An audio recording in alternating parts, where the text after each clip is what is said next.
Well, for more on these so-called stingrays and what they're capable of, RT web producer Andrew Blake joins us now. Andrew, nice to see you. Oh, my pleasure. So it seems like this has major implications for our cell phone privacy. We all use cell phones, so I mean, like, why don't people know more about it? They really can't right now because stingrays and other of these devices are sensitive law enforcement gadgets. They really, law enforcement doesn't have to tell you everything about them. They don't have to tell you why they're using them. They don't have to tell you exactly what they're doing with them. And a lot of information about the actual specific technology itself isn't being released because the companies behind them, they don't want to go letting their trade secrets out for everyone else to go ahead and steal. So there really is just a very primitive amount of information that we actually know about them. But from what Christine just said, what we do know is enough to really scare people.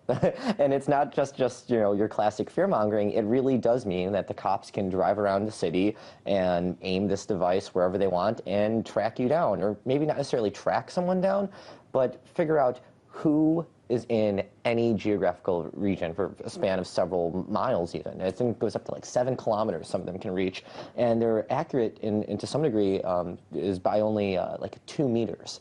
So they can actually pinpoint where you are in what room of your house just by driving around and waiting long enough to find you. Wow. I mean, so significant ramifications for people's privacy, but you're saying that they could pinpoint anywhere. What if they're able to pinpoint a child molester or a kidnapper or a rapist or somebody like that? I guess that would be good. Yes, we can go ahead and say that.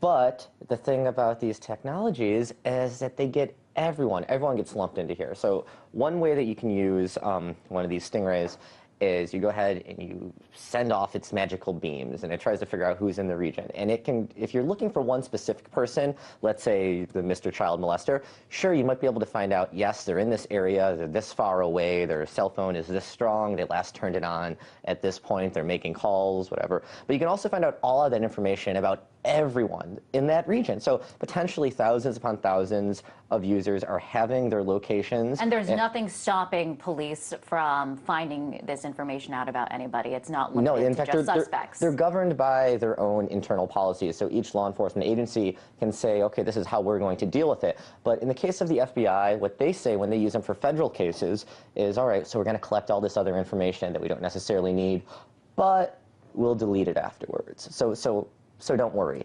But you're really, when you have to put all of your assurance into the FBI, it's usually not the wisest thing, especially when we're talking about like serious Fourth Amendment violations. And it's actually funny, if you go back and you go through the Bill of Rights, a lot of this stuff was obviously written at, you know, the birth of a nation when things were quite different. And when Americans decided that they should be free in their property and be protected against unlawful search and seizures, that was to keep the British from showing up and knocking down your door and just coming on in and sleeping in your bed. That's why we had the Fourth Amendment. And, you know, it seems a bit silly to, you know, relate this to what's happening now, but this really is cops being able to penetrate inside of your home, find out what's happening in there without you even knowing, though. In other words, you're saying that this device allows police to bypass the limitations set in the Fourth Amendment? Yeah, I'm saying that. I mean, I'm no constitutional expert. I'm no Barry Obama or anything, but it looks that way. It does, doesn't it? I mean, they can pretty much go and search for you. And if they have probable cause, a judge can sign off on a court order and say, yeah, go ahead, use this device and try to find that person.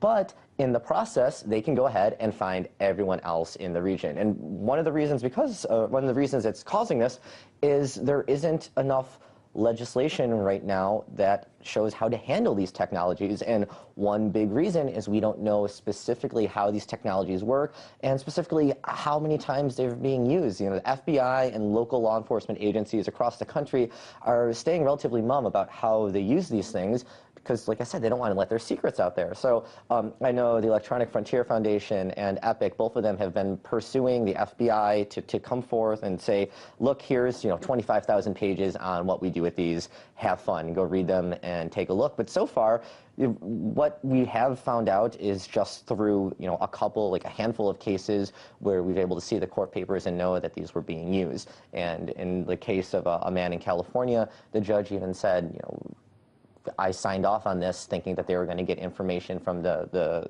phone provider, the phone carrier, and instead the cops just took matters into their own hands. The judge said, go ahead, you will find out that information from the phone carrier, and they went, okay, we got a way to do this, and in the process managed to collect intelligence about everyone in that region. And sure, they say that they've deleted it, but there's really no way of knowing for sure, especially when we have such massive data retention across the board for Americans everywhere. I mean, in an age where the NSA is having to go to court to fight for the right to continue to eavesdrop on Americans without warrants, it should really be concerned. All right. So we know that the risks of this new technology. Surely the government is using it for some reason. Can you talk about the justification of implementing these kinds of devices? One reason this was really brought up in the mainstream media earlier this week was the Wall Street Journal actually did a story about a guy that they were trying to bust in California for cheating on his taxes. They believe that he made a few $1 million off of filing bogus tax returns. So they found out what device he was using to connect his computer to a cell network, and they drove around and they tried to find his location using one of these. That's how they got him, and now he's in jail in federal custody for cheating on his taxes.